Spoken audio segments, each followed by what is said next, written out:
Hey folks, welcome back to our Dice Tower preview. I'm Mark, and today we're taking a look at Radiant Offline Battle Arena.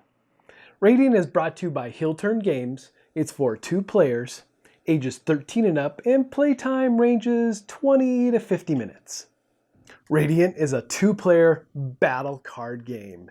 Now, this game is inspired by the multiplayer online battle arena style game like League of Legends, or known as MOBA. However, they've brought the experience to the tabletop. And you'll be pitting your heroes against your enemy or your fellow player in the hopes of gaining supremacy at the table. Alright, let's first dive in and take a look at some of these heroes. You have a lot of heroes to choose from in this game, which is really slick. So, on your hero card, you'll have some of the standard things you would expect to see. You have your attack value, your defense value, and your health.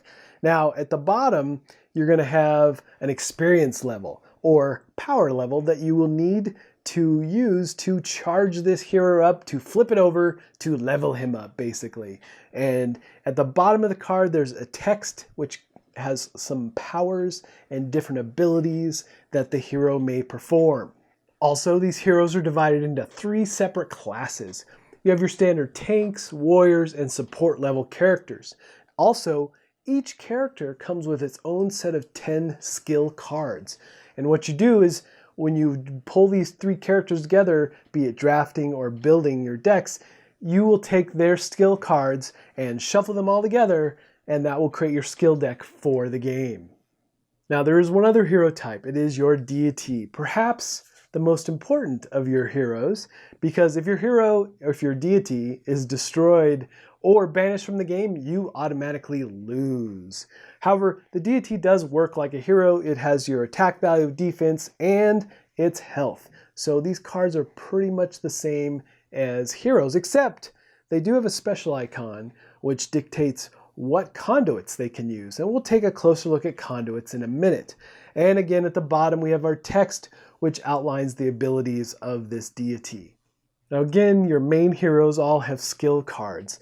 And the thing is that these skill cards will again directly relate to a specific hero, and their name is on the card so you know who they relate to. However, most of these cards are going to help with things like combat and defense, and at the bottom of the card, not all of them, but a lot will have text that gives you special things as well. And there's some other special things about these cards about when they can be played during combat or during your turn, and if you have to pay power points, or if you use them in a clash when you're battling it out. Each of your main heroes has 10 of these skill cards. And when you combine the 3 heroes, you're going to end up with 30 cards in your deck. Now this is important because one of the ways to lose is if you run out of cards as well. But let's take a look at some of the different cards for one of these heroes. So this is Eleanor, one of my favorite characters in the game, and this is kind of her card distribution, the 10 skill cards that she gets. And again, each hero has very different skill cards. Now, one of the things, of course, is that as you and your opponent learn this game, based on the heroes that are out, you're going to really have a sense of what cards are in their hands and what might show up throughout the game.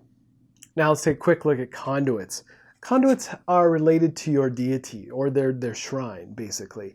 They all have a generic back, which is their consecrated side, and there's an attack value and a health. And basically you're trying to destroy your opponents, and they're trying to destroy yours. But when they do flip, this is their ruined side, and there are text abilities and things that happen. Now also on their ruined side, you'll see the icons that show what deities they relate to. And the last type of card are item cards. And item cards are going to add strength and abilities to your heroes and or your deity. So here's what a typical setup is going to look like. At the top are your lanes. And at the bottom of the lane is where your conduit or your shrines will start. Then below that is your home area. Your deity is face down, so your opponent doesn't know what deity you have in play. And then your heroes reside there as well before you deploy them to the separate lanes in hopes of destroying your opponent. Below that, you're going to have your skill deck and your discard pile, and of course your items or your shop items that you can eventually pull throughout the game. Also, off to the side, there'll be a void area where cards will get banished. And to finish setting up, you're going to place your heroes, taking turns, in the lanes above the conduits. And the lanes are defined as left, center, right. So if you have a hero in the left lane, he is not adjacent to the hero in the right lane. Now the battle can begin. Now, each player starts with 5 skill cards in their hand, drawn from their pile. Also, the first player starts with only 2 action points. Typically, every round you'll get 3 action points, but the first player, the first go, gets 2. And there are several things you can do with these action points, and this is the real meat of the game. And the first action we're going to look at, which costs 1 action point, is attack. Attack is really the heart of the game, obviously, and you're going to be attacking the hero in the same lane as your hero, or you can choose to attack a conduit instead. Either way, the attack is dealt by using your power or your attack value on your card, and of course, whatever you're attacking, be it the hero or the conduit, will simultaneously attack you as well. So what you'll do is take the hero that you're attacking with, or the combo of heroes, because you could have moved heroes to the lane and teamed up on this attack. However, you'll take the hero that is attacking and you'll turn it to the side to show that it is committed. Now, when you're attacking a hero, not a conduit, then a clash happens. And what you do in a clash is that you look at your skill cards and find the clash keyword based on the particular hero that is in play. And you and your opponent will simultaneously pick a card, have it face down, and then you both will flip. And the text for clash will then activate. And these clash effects can have tons of different results.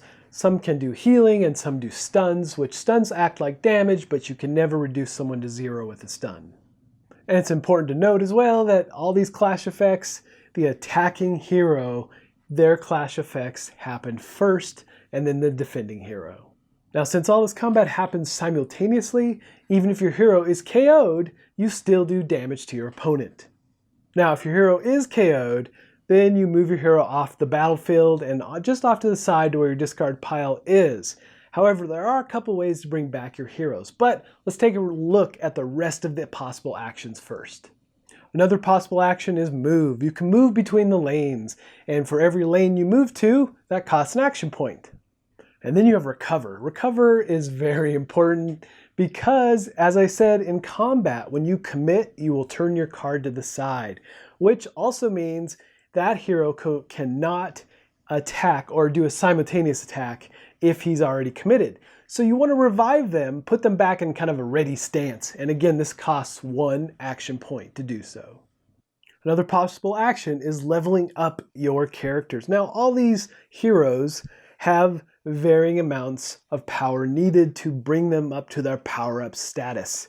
And generally a power-up status, you get enhanced stats and different text that enhances the hero. So the thing here is that the way you acquire those power points, you will acquire them throughout the game.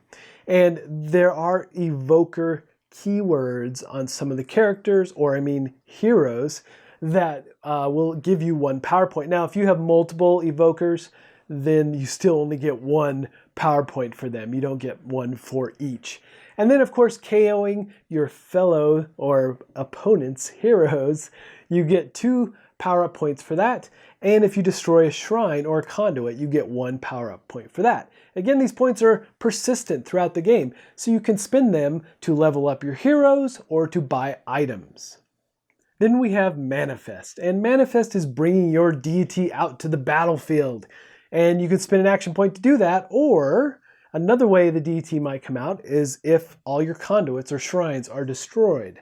So when the deity arrives onto the battlefield, one of the very first things that happen is you have to choose where this deity is going to end up. It has to banish one of the heroes out there. They are removed from the game. You cannot bring them back in any way. Now again, all these deities have special abilities and text at the bottom of their cards, so you want to keep those in mind and strategically knowing when to use them. However, some of them have manifest abilities, and of course these will activate when they manifest. Now, along with the 5 basic actions that we just talked about, there is a 6th called talents. And some of the heroes and items and things have special talents that you can activate. And some of these have cooldowns as well. So you can use an action point to activate one of these. And of course, if it's an item, it has to be attached to a hero to activate that item or that talent. Now, after you use all your action points, this triggers the end of the phase, and really the first thing you have an option to do after that is revive your KO'd heroes. Now, once per game, you have a buyback ability, which costs you 5 power points to bring back a KO'd hero. And once you use this card, then you flip it over and it's no longer available unless something else refreshes it for you. And then you can do a mass resurrect on your KO'd heroes, but you have to take one of your consecrated shrines and destroy it or turn it to its ruined side, and you can bring back all your heroes if you so choose to do that. And then if you still have power points left over, you can move to the buy step, which you have items in your area that you can choose from to purchase. And again, if you have those power points, you can spend them here, and these items then will be available to attach to your heroes. Then at the end of your turn, you're going to draw a new skill card, but you can only have a maximum of 7 cards in your hand, so you may have to discard. But remember, plowing through your skill deck is not great because that is one of the triggers for losing the game. And of course, if you did not spend all of your action points, then they expire. They do not carry over. However, power points are persistent and you can let them accumulate. And of course, if you have any effects that trigger or expire, that happens now as well. And then it's your opponent's turn. So then play goes back and forth like this until you have KO'd or destroyed or banished your opponent's deity, or one of you has run out of skill cards. Hey folks, just a reminder once again, this has been a Dice Tower paid preview and everything you've seen here has been in prototype form. So keep a close eye on the campaign for any changes that still may occur.